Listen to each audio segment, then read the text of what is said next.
Well, tonight, D.C.'s Office of Unified Communications is back under the microscope. Right, the district's 911 call center was the focus of an all-day D.C. Council roundtable, and it comes after a series of complaints about long wait times and first responders getting sent to wrong addresses and technology failures. Yeah, today was the first of a series of hearings focused on this agency. Our Rafael Sanchez Cruz is there live tonight with more on the staffing shortages this agency is facing. Rafa.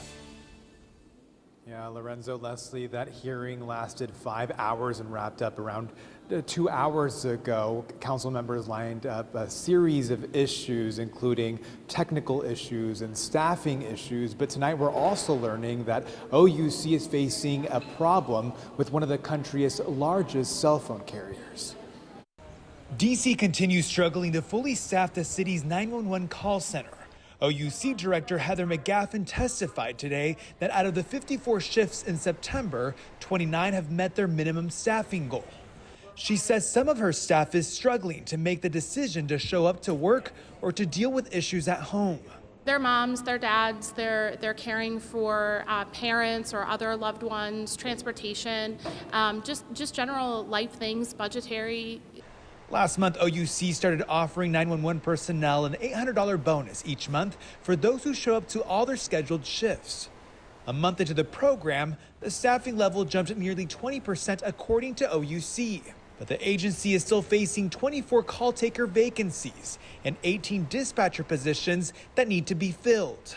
Even if we fill all of the vacancies, we're still not going to be where we need to be when it comes to staffing, in my view, because I think we have to get down to 8-hour shifts. Councilmember Brooke Pinto, who chairs the Committee on the Judiciary, hosted today's roundtable. Several council members probing the Bowser administration about the death of a 5-month-old baby boy that coincided with a 911 system outage. On August 2nd, firefighters requested additional medical support to assist the baby. But the dispatch center tried sending paramedics who were still handling another call. So Fire EMS provided information about crews they believed to be available at the time that dispatch occurred.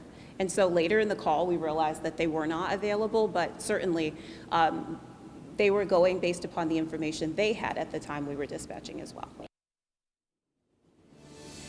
So that tech outage back in August was caused by a contracted worker who was working for the city's IT department. That person has since been fired. But we're also learning tonight that OUC is dealing with another issue. Verizon wireless callers who are calling DC's 911 center, their calls are being dropped. They're saying it's an issue that they're still dealing with, and they're meeting with Verizon Wireless to get to the bottom of what's causing this problem, but they still don't have an answer. They're calling this a nationwide issue. I'm live at the Wilson Center. Rafael Sanchez Cruz, WUSA 9. Boy, this is the first we're hearing of that, Yeah. right? So if you've got Verizon, you might have trouble in an emergency based on what you've learned today. Adding to these issues here. Yeah. The little that we know, guys. Right.